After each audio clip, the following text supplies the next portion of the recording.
nitong si Kuya Roldan na pininilasin niya.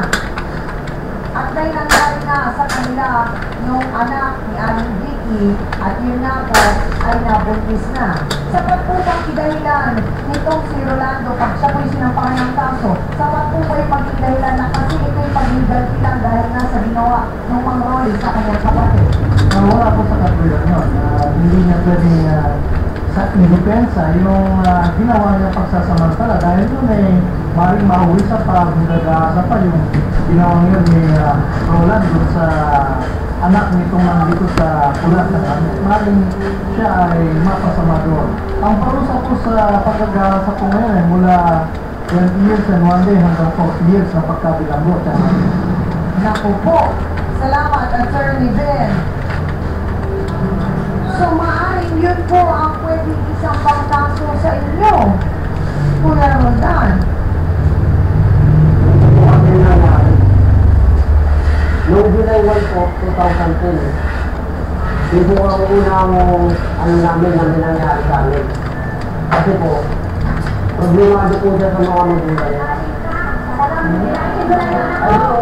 Ay, namin sa akin. Tagal na po kami magkakilala. Sabi mo kanina, nilasing mo siya. Nilasing ko po siya nung lumapit siya sa akin. Sabi niya, may problema daw siya sa mga magulang niya. Tapos, ayun, naisip ko, ayun yung tamang pagkakataon para makaganti sa tatay niya. Huwag mong pagkakataon yung anak ko, dahil wala kasalanan. Yung kapatid mo, ang masyadong hindi mo anak ko. Sinabi niya sa'yo na may gusto ka sa'yo. Ay, hindi ko po. Sinabi niya sa akin. Pero, yung ginawa mo, kahit na sabihin mong may gusto siya sa'yo, o wala, yung pinaplanuhan mo ang isang tao na isang bagay na gusto mong gawin, ay may pananagunan ka sa batas yun. Kasi ay tama ba na sa event? Kasi pinaplanuhan. Simulan mo anak ko. Simulan po yung nangyari. Tunay na ba itong anak ko? Mga kamarisa po ang sinasabi dahilan ni Roldan kung bakit ito pinanakan ang kanyang anak. Dahil ang ayaw pang magpakawala sa Lili. Narito po si Palangga. Rolando Roy Pagkaykay. Pasok!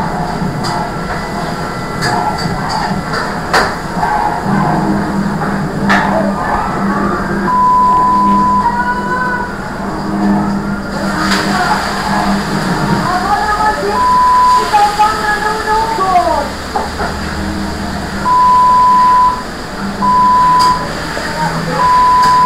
Dahil saan na lang Palangga Roy? Bakit hanggang ngayon nakikita pa rin kayo ni Baby? Akala ko ba sinangako niyo na huminto na? Last December na lang ako huling nagkita. Last December 2010 na lang ako huling nagkita. Kailan kayo nahuli? December 24. Last year or this year, Mang Ronnie? Last year.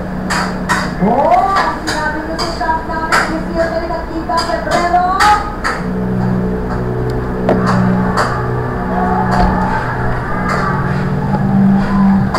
Meron sa tanong, Mang Rolando. Nagkita ba kayo o hindi?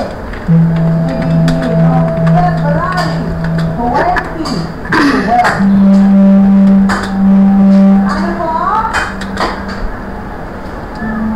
Oo, nakita ko kami. Patay tayo dyan! Anong nangyari ang bakit nakipagkita po si Baby? Alamin natin yan. Huwag kayong bibili o makabalik po ang gusto sa'yo.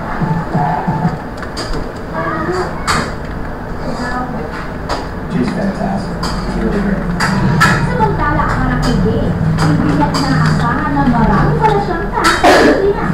Asking Kumara, I said, which songs here are very popular in the Philippines? You know, obviously this is Mga Kapilas, and he goes, As soon as my heart breaks, and I said, as soon as my heart breaks, to me that wasn't like a big single in the United States or something like this, but they were singing along with it last night. They just love the Filipinos. It seems like the ballads, they're really very passionate, gut-wrenching. Sabi niya na espesyal ang concert na ito.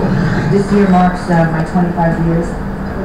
Yes, I put out Tell It to My Heart 25 years ago. So, well, it's part of, but yes, part of my touring this year, but it's just an amazing time for me to, obviously the greatest hits of my material is now over 25 years. It's very incredible time for me to reflect on that as well as performing now around the world. As an artist, malaki din umano ang epekto ng musika para kay Vin. Music is so, transcends everything. That's the power of music and the arts, film, TV, and it just, it's amazing. Yeah, no, I'm very pleased to be here. At bago naman sumabak sa kanilang concert, ay nagbigay na ng patitibang dalawa. Love will lead you back. Someday I just know that love will lead you back to my arms. I'll be your guiding shoulder. I'll be love suicide. Susunod na ang paghahanda ng mga Dream Hearts Blast para sa kanila pamamahala. Siguradong maraming makatamis dyan at abangan din ang features natin about Madonna and John Travolta all the way from Hollywood. At pagabang on the rocks na relationship ng Carla Villana at Jeff Eidelman. Alamin natin yan mamaya dito sa Showbiz Exclusives. Twin Hearts, nalalapit na ang pagtatapos. Ang saloobin ng Twin Stars, alamin mamaya. Sa Hollywood, ang comeback concert ng Queen of Hearts si Yes, strand by strand. Project. 18 now to tie it up. A 13-1 run going back to the third quarter. And the TD Garden has gone quiet.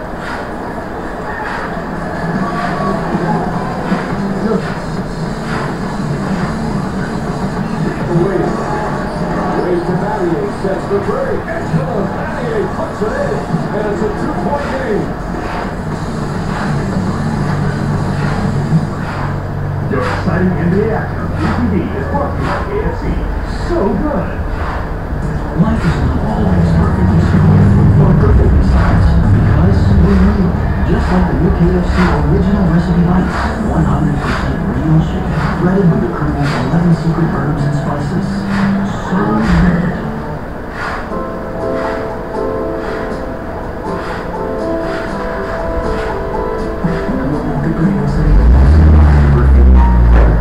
The makers of world-leading perfumes also created the Perfume Valley Perfume Collection.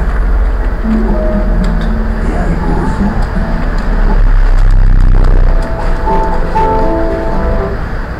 Gawin mo Joyce J, Christopher Martin, Lexi Fernandez at Derek Monasterio. Sa nalalapit itong pagtatapos, siguradong marami ang malulukot, lalong-lalo na ang mga masugid nilang taga-subayban. Ang Twin Stars marami raw mamimiss sa nalalapit na pagtatapos ng kanilang weekly youth drama series. Joyce J, hindi raw malilimutan ang bonding nila ng buong staff and crew sa tuwing taping day ng show. Dito na raw siya nagdalaga sa show. Sa highlights po miss ko, syempre sila Derek, yung mga staff, saka yung friendship po na nagawa namin dito. Kasi sa tagal-tagal po ng Twin Hearts, talaga ilang ganito ba? Ako wala talaga akong nakaaway lahat talaga parang wala, ang saya po ng friendship, naging pamilya ko na sila, yung teenage years ko, dito ko na siya parang ginawa. Habang si Bae, sobra ang pagkasalamat sa kanilang director si Gina Alhar na tumulong sa kanilang acting career. Yung bonding ng saya sa taping, with the friends, the staff, direct Gina, ito yung parang stepping stone namin sa career. Ang kalabang naman itong si Jay Vargas, mamimiss ang pagtutulungan nila ni Bea Benedek pagdating sa aktingan. Get ready for the audition that will change your life. The Christmas Music 21 years old brings your birth certificate, valid ID, and your best grand picture. You will be with a total of 20 million pesos cash and prizes as you artistic praise cartoon. new brand auditions.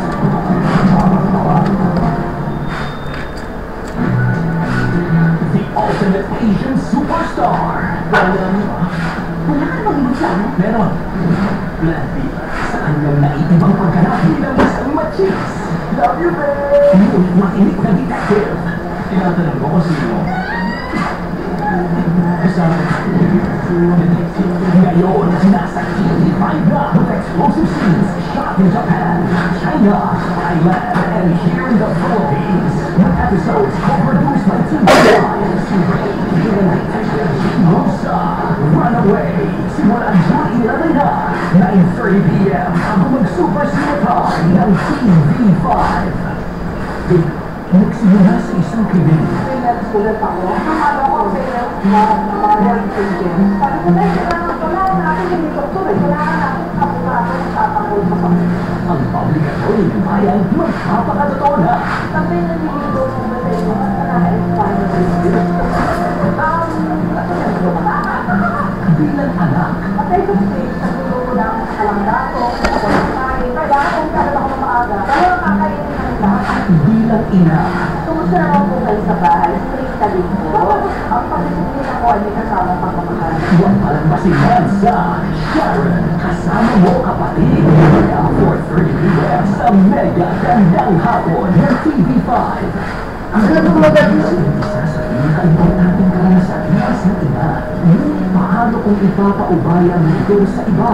Ano sa tingin mo? Ang paggamit ng service marketing. Pag-ibigyan mo ng kaligayahan isang mag-asawa. Tapos ikaw mo magiging sa kanila ng anak. Si Luis at Sandra, dalawang babaeng gawa ang lahat para sa kanilang minamahal. Ano ba gagawin natin sa baby ko? Paano kung ang kanilang pagsasakripisyo ang sisira ng kanilang mga relasyon?